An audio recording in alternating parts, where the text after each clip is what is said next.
Let's continue this later pag uwi ko. Ani at inikot ako paharap sa kanya. I need to go. I love you. He smiled at binigyan ako ng mabilis na halik sa labi. Pagkaalis na ng bahay, yun naman na siyang pagdating ni Manang Carla.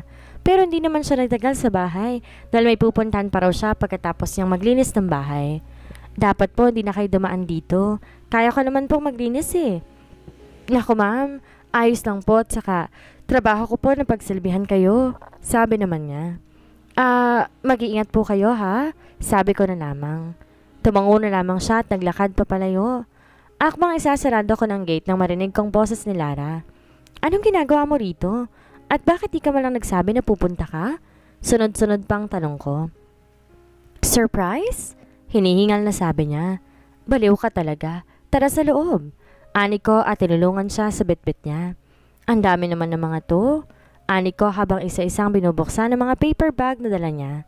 Hindi ko kasi alam kung anong paboritong laruan ng kambal, kaya bumili ako ng iba't ibang klase ng laruan for kids. Sagot niya.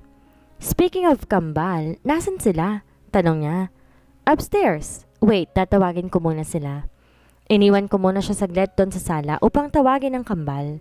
Pagpasok ko sa kwarto nila ay nakita ko silang nanonood sa kanilang iPad. Twins! Nasa baba ang ninang Lara ninyo at hinahanap kayo. Sabi ko. Pagkasabi ko ron, mabilis nilang ibinaba ang iPad nila at kumaripas na ng takbo papalabas. Umiling na lamang ako at niligpit ko muna ang iPad nila bago sumunod sa kanila. Nagamit mo na yung binigay ko? Tanong niya sa akin pero nasa kambalang tingin. Oo, tipid na sagot ko. Really? So, nag-ano na kayo? Tumango naman ako. Nakailang rounds kayo? Tanong pa niya. 3. Nanlaki ang mata niya at napatakip pa ng kanyang bibig. My gosh, ang ano nyo ha? Umiiling na sabi niya. Wag ka nga. Baka nga mas ano kayo ng future husband mo eh. Mahina niya man ang hinampas sa braso ko. Anyways, alam mo bang nakailang ligaw ako bago ako makarating dito sa bahay ninyo? Kasalanan mo yan. May pa-surprise ka pa kasing nalalaman. Eh sa gusto kong makita ang kambal eh. Aniya, wala ka bang pasok ngayon? Tanong ko. Wala kasi nag-resign na ako. Sagot niya. Bakit naman? Ang ganda na kaya ng trabaho mo dun. Minsan talagang sarap tuktukan itong babaeng to eh. Maganda nga pero hindi ko na carry. Sagot naman yan. Paano ka na yan? Tanong ko pa. May bago ko ina-applyan ngayon. Actually, kagagaling ko lang doon kanina bago ko pumunta rito. Sagot niya. Kumain ka na ba? Kung hindi pa, tara sa kusina at kumain ka muna. Aya ko pero umiling lamang siya. Di na. Kumain na ako bago ko pumunta rito. Sagot niya. Sure ka? Tumango naman siya. Pinanood at nagkwentuhan lang kaming dalawa hanggang sa magpaalam na rin siya sa akin. Kiss niyo nga sa ninang ninyo. Sabi ko sa kambal. Babay po. Kaway nilang dalawa. Take care, Lara. Ani ko at nakipagbeso-beso sa kanya. Balik na lang ulit ako rito kapag may free time na ako ha. Tumango na lang ako at sinundan siya ng tingin paalis. Inaya ko na sa loob ang kambal nang tuluyang makaalis si Lara. Nagluto muna ako ng pananghalian at iniyaan muna maglaro ang kambal sa sala. Habang nagluto ako ay narinig kong may humintong sasakyan sa labas at maya-maya pa ay narinig ko ng sumigaw ng papa si Anika. Wow! Thank you, Papa! Wika ng kambal. Where's your mom? Dinig kong tanong ni Eros sa kambal. Nasa kitchen po, nagluluto. Sagot naman nila. Maya-maya pa ay nakarinig na ako ng yabag papalapit sa akin. Hinarap ko na si Eros bago pa siya makalapit sa akin. Nasaan ang pasalubong ko? Tanong ko habang nakataas ang isang kilay. Dahan-dahan siyang lumakad palapit sa akin at bahagya siyang yumuko upang halikan ako. This is my pasalubong for you. Mahina ko naman siyang itinulak. Huwag mo akong kausapin. Kunwari galit ako pero ang totoo, ayoko ipakita sa kanya na nakangiti ako. Hey, joke lang naman yun eh. Ano ba, Eros? Kita mo may ginagawa ako eh, ang gulo mo. Paparindigan ko na tong galit-galitan ko. Mamaya ko na siya susuyuin kung magtatampo man siya. Maya-maya pa'y narinig ko na ang yabag niya papalayo sa akin. Hinayaan ko muna siya at tinapos na lamang ginagawa ko. Matapos ako magluto, pinatay ko na ang gasol at pumunta na sa sala. Nasaan ang papa ninyo? Tanong ko sa kambal na makitang wala doon si Eros. Umakit po siya kanina eh. Tumango na lang ako at lumakad na paakit ng hagdan. Pagpasok ko ng kwarto namin, nakita ko siyang nakahiga sa kama habang nagsa-cellphone. Uy, Tawag ko sa kanya, pero nasa cellphone pa rin ang kanyang atensyon. Lumapit na ako sa kanya at tinabihan siya, pero lumayo siya sa akin. Eros naman. Sinubukan ko ulit siyang lapitan, ngunit lumayo lang ulit siya. Han! Malambing na tawag ko pa sa kanya, pero dead man lang sa kanya. Buisit na to. Siya lang ang sinusuyo pakipot pa. Kala mo naman talaga gwapo Pero gwapo naman talaga siya. Eros, pansinin mo na nga kasi ako. Suko na ako. Hindi ko alam kung paano manuyo Napatay naman siya saglit sa akin bago ulit binalik ang atensyon sa kanyang cellphone. Kung ayaw mo akong pansinin, di wag. Di rin kita papansinin. Mga alis na ako nang hawakan niyang braso ko at malakas na hinila para mapaupo na sa kandungan niya. Hindi dapat kanya ng manuyo. Walang emosyong usal niya. Alam mo kung paano? Malamig na tanong niya sa akin. Paano? Utal na tanong ko.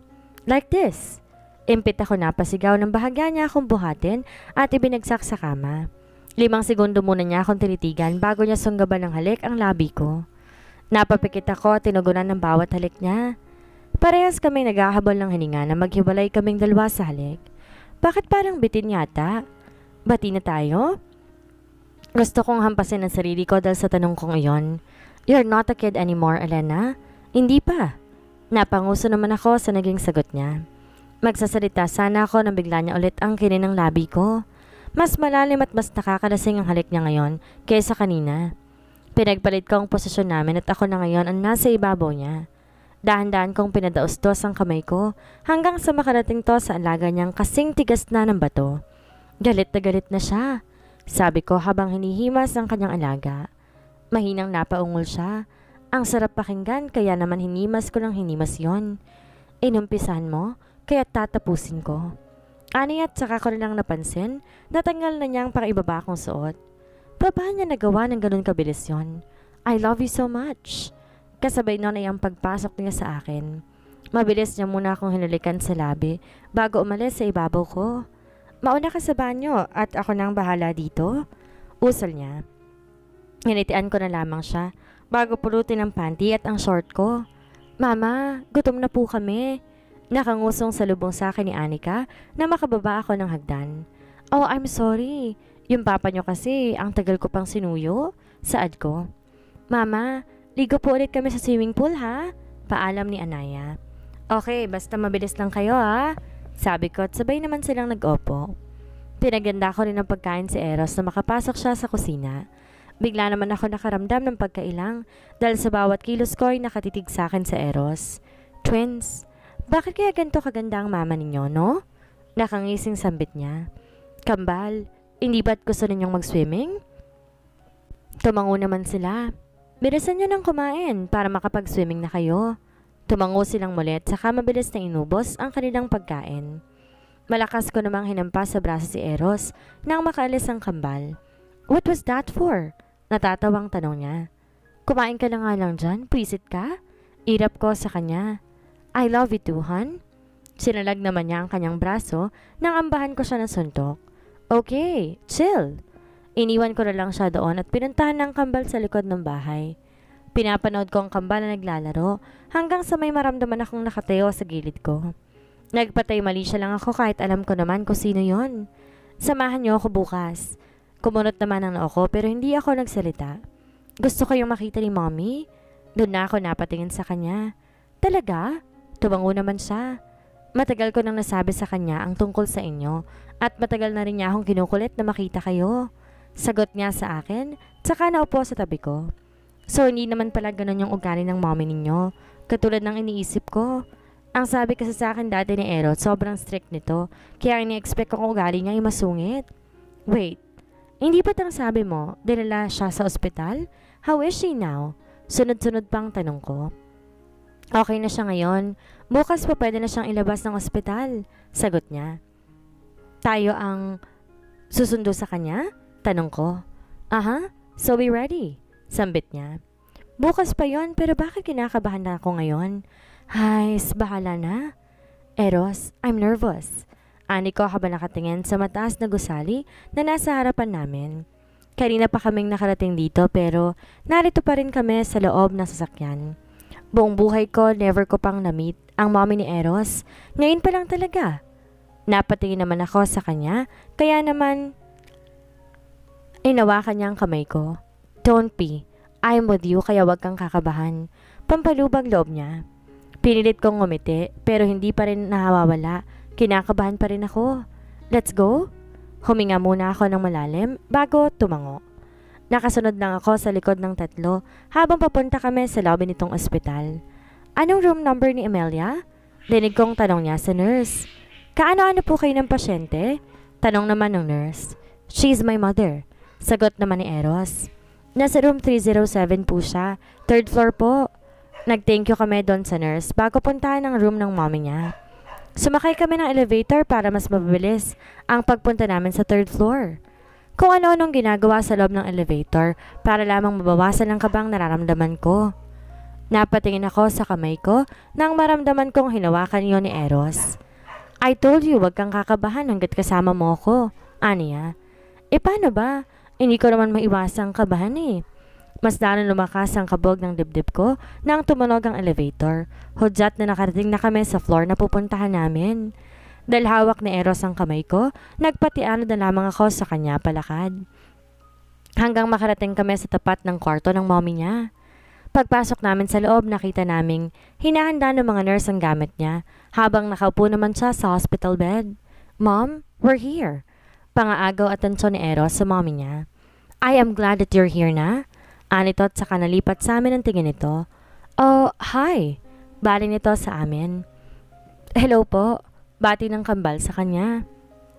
Sila na ba yung mga apo ko? Tanong nito kay Eros. Yes, mom. This is Anika and Anaya. Pakilala pa nito sa kambal. Twins, go hug your lola. Mabilis namang sumunod ang kambal sa sinabi ni Xavier. Aw, they're so lovely. Natutuwang sambet ng mommy ni Eros. Lapitan mo na rin siya. Bulong sa akin ni Eros. Dahan-dahan naman akong lumakad palapit sa kanila. Mom? Pagtawag ulit niya sa ina. This is Elena, the mother of my twins, ani Eros. Nice to meet you, Elena. Inabot niya ang kamay ko at hinila upang makayakap ako. Bigla naman gumaan ang loob ko dahil sa yakap niya. Akala ko talaga, susungitan niya ako. Okay na po ba ang pakiramdam ninyo? Utal na tanong ko. Yes, I am totally fine, aniya. Mabuti naman po kung ganon. Mahina naman siyang tumawa. Why do you stutter? Tanong nito. Bakit nga ba? Mabait naman siya sa akin baka natatakot siya sa'yo, mom. Sabat ni Eros at saka tumawa. Tinignan ko siya na masama. Why? Hindi naman ako nangangain eh. Ika ng mommy niya dahilan para mas matawa si Eros. Akala ko po kasi masungit kayo eh. Sagot ko. What? Sino nagsabi niyan? Natatawang tanong niya. Yes, I am strict pero hindi naman ako masungit. Dagdag pa niya. Ngumiti na lamang ako na hindi ko alam kung anong isasagot.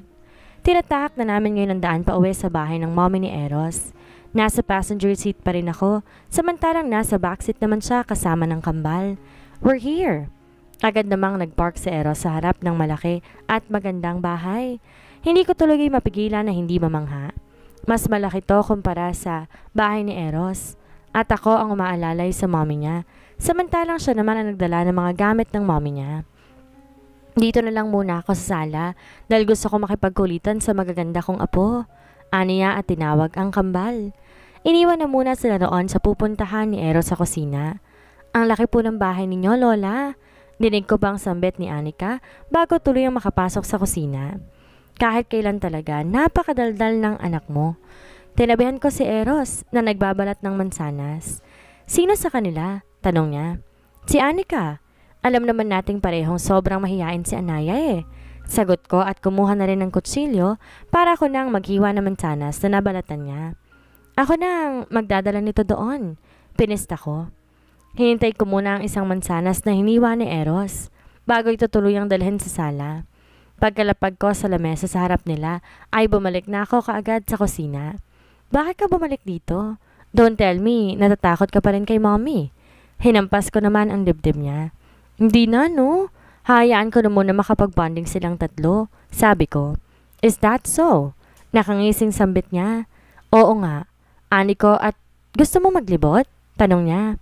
Tumango naman ako. Ang una naming pinuntahan ay yung garden ng mommy niya. Mahilig pala siya sa mga bulaklak. Ano yung favorite flower niya? Tanong ko kay Eros. Why? Tanong niya rin pabalik. Basta, ano nga? Di na lang kasi sagutin ka agad eh. Pink rose, sagot niya. Bakit mo natanong? Tanong niya pa. Secret! Ang totoo niyan, gusto ko siyang bigyan ng paborito niyang bulaklak kapag may pera na ako. Wala lang, gusto ko lang magpa-impress. Sunod namin pinuntahan ay ang dati niyang kwarto, kaya naman dadaan kami sa sala at naroon pa rin ang kambal kasama ng kanilang ama. Hi Mama, hi Papa. Bati sa akin ni Ice din na makita kami. Hello sweetie. Bati rin pabalik ni Eros. Pagpasok namin sa kwarto, bumungad agad sa amin ang malaking litrato. Wait! Iyan ang picture ko ng foundation na. Hindi ko pa siya kilala that time. You caught my attention kaya kinunan kita ng pictures that time. Sagot niya. Pictures? So, marami? Tanong ko. Umiwas siya ng tingin. Umamin ka na, Eros. Bistong-bisto ka na nga eh. Ani ko. Okay. Marami ka pang pictures sa akin pero naroon sa safe place. Sagot niya. And I used to be your secret admirer. Di na ako nagulat pa sa sinabi niya dahil alam ko naman na sa kanya galing yung mga chocolates at flowers na nakukuha ko tuwing Valentine's. Grabe ka pala mabaliw sa akin dati ha? Pangaasar ko. Pero ngayon, ikaw na yung baliw na baliw sa akin. Nawala naman ang ngiti ko. Panira ka talaga kahit kailan? Bulong ko. Naglilibot lang ako sa kwarto niya na may biglang tumawag sa kanya. Papunta na ako. Narinig kong sabi niya bago siya lumapit sa akin. San punta mo? Tanong ko. Kailangan ako sa site. Sagot niya at saka pinatakan ng halik sa labi. Sabay kaming bumaba ng hagdan at pagdating namin sa sala, agad niyang nilapitan ng kambal. Aalis muna ang papa, okay?